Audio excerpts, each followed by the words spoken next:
horror fans, and welcome to another episode of Silver Screams Reacts. I'm Megan. I'm Katie. And today we are looking at the teaser trailer for Scream 6.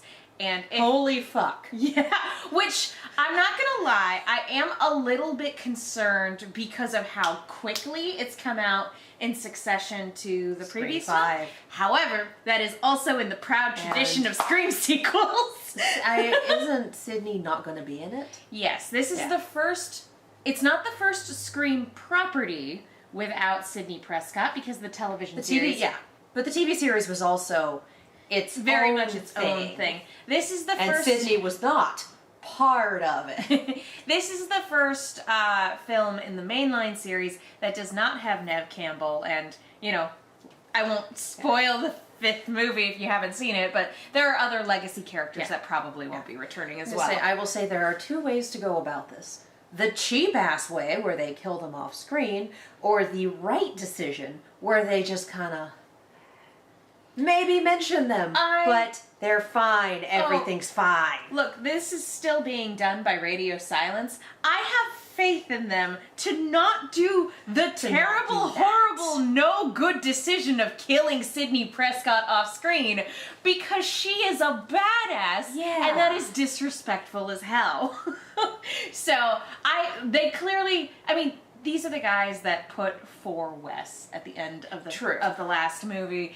There's so much love that they, for the franchise that they put into 5. Even love for the one universally renowned as the worst one, 3. Bad one. 3 gets a lot of love in 5. And yeah, it's just one of those things, so they clearly love the franchise, and I love the direction that they took 5 in, so. That's true. I'm very interested in what's coming next. The killer motivation for 5 was very solid, very much on the pulse of the industry and surrounding interactions with it nowadays. Like Chef kiss. Oh my god, chef kiss, and also I damn near screamed in the theater at specific lines. And if you've seen 5, you know what I'm talking about. And if you haven't seen 5, watch 5. Yeah. And if you haven't seen 4, also watch 4. And if you've never seen a Scream movie in your life, you might be a little confused by this, but it's a good series. You should watch it. Yeah, we here on this channel adore the Scream franchise. At some point, when they get done making them for a little bit, we'll have to do our definitive ranking list or something. Having not actually seen 3 and therefore excising it from my list, 1, 5, 4, 2. I think that's a good list. The comments immediately go, oh, like someone down there is gonna fight me about the relative placement of 2, and that's fine, but it's my least favorite of all of them, except for the one that I haven't seen. Also, I'd rank the TV show 1, 5 TV show 4, 2. Slow build, but damn. I still need to finish season 3. Yeah, but just the 2 seasons and a movie of the TV show. Honestly, it might be recency bias, but I put my ranking as pretty much the exact same. Although I'm gonna say, where's 3 in yours? Because I did the relatively fair thing and did not rank something I haven't watched. It's at the bottom. Scream 2 is above that. But here's the thing, I love each and every one of them, even the bad one. Yes. I do still enjoy it. There's still joy to be taken from it, and there's still, Roger Jackson always gives a good performance, and there are bits from it that I enjoy, and I'm glad that, again, that bit of the franchise got a little love in the previous film. Yeah. It's like it all happened, and just any time any newer film acknowledges that yes, the entire franchise was worth watching, we watched it, we loved it, and here it is for you now. Yeah. I appreciate that just as a fan. We should do the thing. We should do the thing.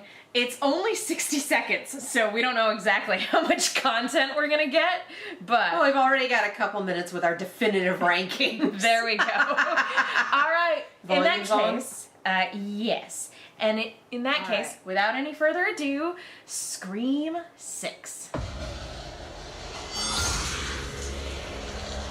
Okay, that's fun. That's a good title crawl. Well done. Hey, we've been there. Yeah. It's Halloween!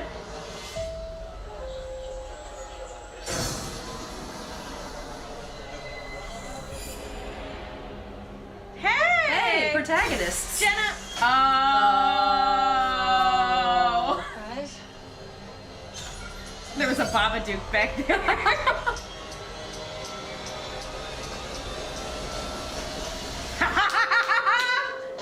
Nope. I love it. She's back too.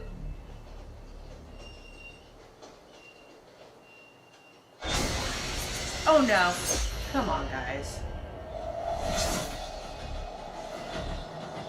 I really like that. That's so That is cool. good. March. March! Alright. Huh.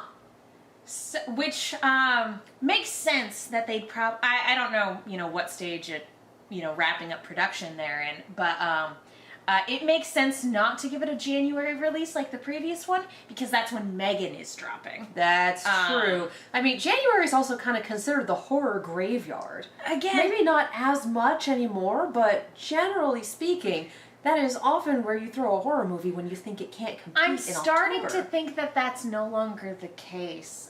Just again with how well the previous Scream did, with the True. fact that Megan is getting a lot of positive buzz. That's true, too.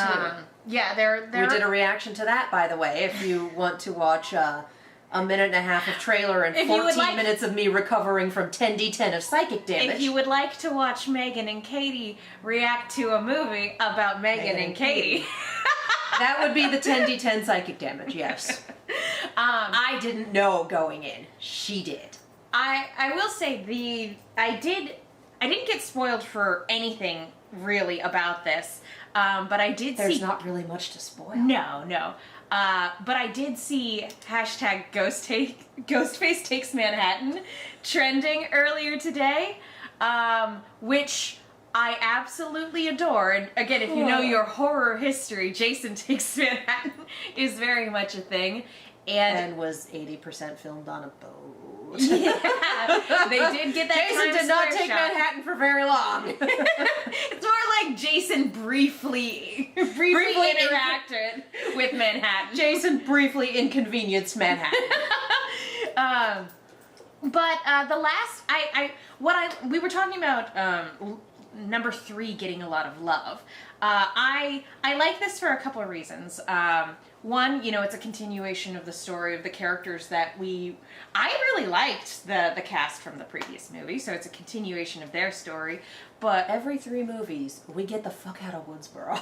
well, it's actually technically it starts with movie 2 because Sydney's away. Oh, at that's college. true. That's And true. I that's- just remembered 3 very much being we're in Los Angeles, and 6 is we're Yeah. in New York. So, yeah, the 6 the opposites. The- 6, yeah, exactly. That's exactly what I was getting at. That Yeah. they're on opposite coasts, so we can have those parallels while inverting them and also still doing our own thing. Yeah. And there's nothing because of that. There's nothing saying it has to be to Ghostface. Yeah. There's nothing. The series doesn't have to be beholden to anything except getting Roger Jackson to do the voice. It's a cult of Ghostface. There's 30 of them. Maybe. We're going to end with just defenestrating the lot, throwing them all in a dumpster and setting it on fire. Yeah. It's so Every Ghostface is a dumpster fire. It's Fight me. a beautiful thing also to see Ghostface on Halloween. Yeah. It's one of those things where they, depending on who's donning the mask this time around, but Ghostface as an icon is so ubiquitous around Halloween because it's such an easy costume. That was That part was of the the point. appeal, in the first, way back in the 90s when the first movie dropped. You can buy this thing for $10 at a Spirit Halloween store. Done. Exactly. Did And Spirit Halloween exist in the 90s? I probably. feel like it did, but I feel like it wasn't as ubiquitous and mimetic as it is now. I feel like Spirit Halloween has always been Always here. existed. It's always been here and will be here long after we are gone. Look, people are already cracking their knuckles and hanging the Spirit Halloween banner and Photoshop on Twitter HQ, alright?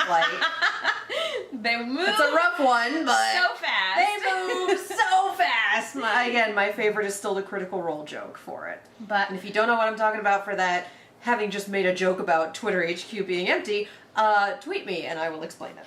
Or just find it. But I also love this just as a very brief parallel to 2. 2 opened up with a crowded theater where people were in costume. Yeah. And I can only imagine how terrifying it would be, having lived through one of these movies, to hop onto a train on Halloween and see multiple people wearing the mask.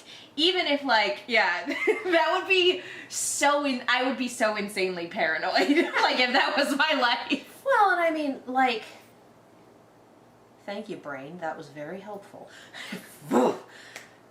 It's one thing where, like, in the real world, you see multiple ghost faces, and it's very much, this is a cheap costume before the 90s, or after the 90s. This is associated with this horror movie. This is this horror icon. It is the Ghostface costume. In universe, that's like seeing a bunch of people dressed up as, like, Ted Bundy. Yeah, it's weird. It's very, very fucked up. Because that is very much the icon of not necessarily one serial killer, but a string of murders that keeps being picked up by multiple people. So the idea is, if you are obtaining one of these costumes, let's go back to the first one, everyone's a suspect. Yeah. So, it's just the idea of all of these people wearing a Ghostface costume on Halloween, like... It's a little in poor taste. It's fucked up. The in-world implications of this are so fucked up. Because again, I go back to it's wearing a Ted Bundy costume or an Ed Gein costume or like there's I mean, that has long since been a commentary since the first movie. Oh yeah. Is our how desensitized just as a society we are when it comes to actual violence. Again, that theater in 2, there wasn't a film franchise at that point. That was the first movie. Yeah. That was the first movie premiering, and nobody knew how good the movie was gonna be. Like, everybody in that theater was dressed to the nines. Granted, that was promotional stuff on the part of the marketing team for the film, which also in terrible taste, guys. I mean, this world that took this string of real world murders and turned it into a blockbuster film franchise, that is a messed up world. And it's only a little Netflix series we have about serial killers. Exactly. Where, God, what's his name? Was it Zac Efron that played Ted Bundy? And everyone was like, he's hot! And I'm like, that was the problem, people! I don't think he was the most recent iteration that everybody was saying was hot. I don't know. I didn't watch it. He was, they got an attractive actor to play him, and then everyone was like, ooh! And it's like, no. The point is he made himself look small and harmless and then murdered women. Yeah. Stop it. Yeah. So, no, but it doesn't surprise me. The Ghostface costumes being passed out is heckin' poor taste. Yeah. No, again, it's one of those things where you're like, I can't believe they do that, but it's only a few shades removed away from actual reality. Oh, yeah. I will say, my favorite buck wild promotional item that I ever received to promote a horror movie was, you know this story already. Sorry. It was at San Diego Comic-Con, and they were promoting It Follows. So they handed me something that I thought was a matchbook. Because it looked like a matchbook and it had the little fold, and I was like, okay, whatever, they gave me a matchbook, that's fucking weird, and I took it back to the hotel with me. And then I'm going through all of my swag, and alright, you know, what are we keeping, what are we throwing away? It's the Saturday night cleanse. Where's the good shit, where's the trash? And I look at that, and I'm like, okay, they gave me a matchbook, and I open it up, it was definitely a condom. I was given a condom to promote It Follows. It was a new wrapped condom, because they're not handing out biohazards at Comic-Con. But it's in much the same way that for season 3 of Walking Dead, they were promoting it with free barbecue. Mm-hmm. What was the place called? Terminus. Come visit the Terminus bar. It was season something. San Diego Comic-Con. Season 3 was the governor. They had They had a whole big barbecue set up, and it was free barbecue at Terminus. So if you didn't know the in-joke, you were just getting free barbecue at Terminus. And if you knew the in-joke, you were also getting free barbecue at Terminus. But you looked sideways at the pork and went, you sure that's pork? So for those of you going, what the fuck? Terminus was cannibals. Yeah. That was Spoiler alert. the obligatory zombie cannibal. Season 5 was a fucking decade ago. Yeah, I don't it was. care. Walking Dead is over. Who gives a fuck? Many people are very much still into this franchise. I don't care. Anyway, in terms of promotional marketing, I have since, despite being extremely ace, I very much appreciate the condom being handed out for It Follows. That's good marketing. That's hysterical marketing. If someone had handed me like a Ted Bundy costume, I probably would have found the customer service number and torn someone apart. Like, who was the person in charge of this? What company do you work for? Great. And they're partnered with who? Great. No, that's Like- one of those things where if we had been at the event together and somebody had done that, I would have leaned in and been like, call the police. Yeah. Like, no. So again, there's the in-world implications of wearing a Ghostface costume, full stop, You're an asshole. is interesting and fucked up in this world. You're an asshole even if you're not the perpetrator. And I mean, if it starts again anywhere near you, congratulations, you're a suspect in a murder investigation, and that's something you really don't ever want to be, especially when you didn't do it. There's the finding out half of the equation that comes when the fucking around half is dressing as a serial killer. Yeah. You know, for a minute's worth of trailer, we're really going for it. Well, we have a lot of love. We, like it's not me. We have a lot of love for the franchise, and Yes. anytime we get to talk about this franchise in any capacity, I think we both have fun because it's one of those rare instances where I'm not forcing you to watch a horror thing. You actually legitimately like the Scream I franchise. went to see Scream 5 in theaters, and oh boy, there were moments. And then I also nearly killed the people in front of us because they would not shut the fuck up. Kids. I yelled hush at the same time someone else in the audience yelled shut up. I'm like, I appreciate you, sir. Thank you. Yeah. If you're a teenager going to see a scary movie, please be quiet. People are trying to watch the movie that you're watching. You're allowed to scream and gasp and react. You're not allowed to fucking gossip. Yeah, please don't do that. Don't ruin the movie. I did love Before 5. Don't text. Don't talk. Don't ruin the movie. Before 5, some theaters, sadly not ours, but I Yeah. saw it on social media.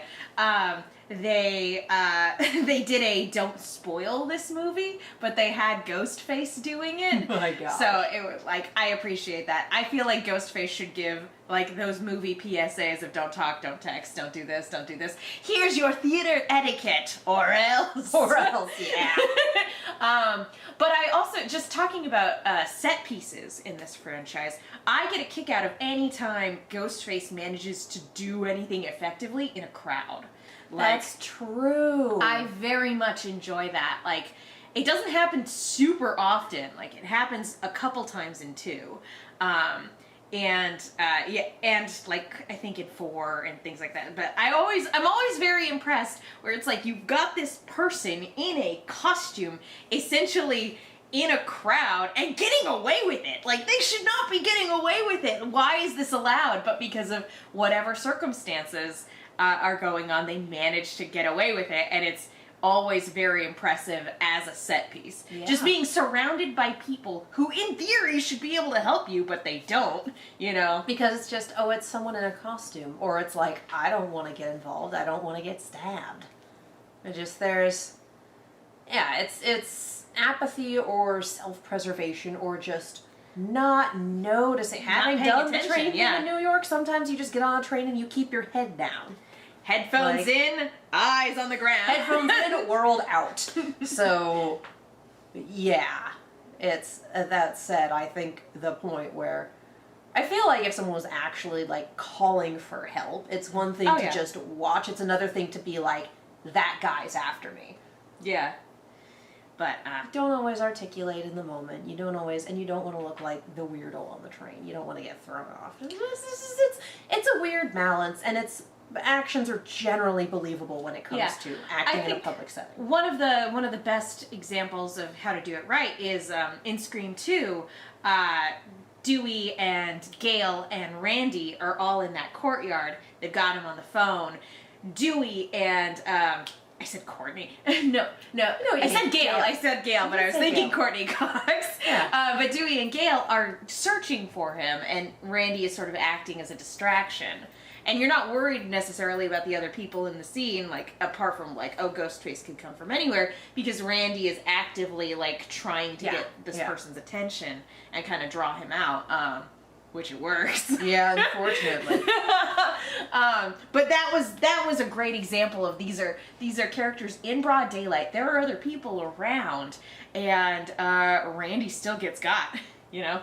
You just pull him into a van, and that's that. Yeah. Again, very impressive sequence, very effective, very chilling. Very sad. Very sad. But yeah, so again, this was just a teaser, but I'm on board for anything that Radio Silence does these days, and so this looks promising. It does look good. I mean, it is just a trailer. We will have to see, but like, so far so good. And it tells us nothing about the plot. It's literally just sort They're of... in New York. Yeah. Subway scene. It's just a quick glimpse at a set piece, which... Ghostface takes Manhattan, though. Just love it. Again, Jason moderately inconveniences Manhattan. Exactly. All right, any final thoughts? Yeah, I'm excited. We really went into it, so my final thought is... Yeah, I'm excited. I can't wait. It should be a lot of fun. Katie, where can people go if they want to keep up with you? You can follow me all over the social medias, as well as on YouTube and Twitch at Kiaxet. That is Kiaxet. If you like things, if you like stuff, if you like pina coladas and getting caught in the rain, maybe not that one. Stuff and things and stuff. Other stuff, non-horror things are on that YouTube channel, and I am currently back to streaming for the first time in literal years. I've managed to get a Jurassic Park game from 1998 to work. So you can watch me fail at dinosaurs over on that Twitch channel. It's a lot of fun. I'm terrible at it. It's great. And I'm Megan. You guys can follow me on Twitter and Instagram at the Menguin. Although I don't know, we'll see how long that will last. Yeah. At the Menguin, that's TheMenguin. I also have a podcast called No Love Lost, where my co-host Welling loves Lost, and I don't, and we talk about it. Be sure to follow us at silver_screams, like us on Facebook, all that jazz. I want to know, what did you guys think of the trailer? What is your definitive Scream list, and what do you think is the most terrifying Scream set piece? Horror convention. Ooh, that would be cool. People get rowdy and weird at conventions to begin with. I love cons, and there's definitely a fringe element to some of them where you're like, I don't think I'm going to go in that room. I don't think I'm going to talk to that person. I don't think I'm going to stand in that line. I think I'll wait over here. Like, cons are definitely a lot better nowadays than they used to be in terms of stuff like that. But depending on where you go, how it's run, what's going on, there's always kind of that, like, this person sure is dressed in a Ghostface costume at a family-friendly comic convention. Cool. Ghostface at New York City Comic Con. Yeah, okay, I haven't been to New York City Comic Con, so I can't vouch. I think that Critical Role contingent would just whole-ass murder him to try to... Critters don't fuck around. Critters are good people. Critters are generally people who will lean in and support each other super hard. One of the catchphrases is, don't forget to love each other. So I think if anyone tried a violence in front of a critter group, and New York Comic Con always has a huge critter presence, they wouldn't make it out. I'm thinking slightly smaller, your Pasadenas instead of your Los Angeles. Mm-hmm. You know. No, I don't think. Like, I know... I just think it would be funny. And it's one of those, like, in a larger element, yeah, maybe, but then the larger ones tend to be better run, better secured, and have people that can better, like, show up and take care of it. I just think it would be really fun just from a meta perspective. You could actually get Roger Jackson to do, like, a meta cameo. To appear in person. Yeah, where he's just like, oh, hey, it's the voice actor from the Stab movie. He's signing autographs over there. How do you do the voice? Could you do the voice for us? So cool. So, like, do you get paid for the voice modulator apps they use? Or... Not a single cent. Not a cent, kids. Oh my gosh. What if Ghostface killed Roger Jackson? This isn't the Chucky franchise. Oh man. Which I mean, you it should would watch be the funny. Chucky franchise. You should watch the Chucky. Seasons 1 and 2 of Chucky are great. Alright. On that note, we should probably wrap it up. Anyway, thank you guys so much for watching. We will see you all next time. Oh man.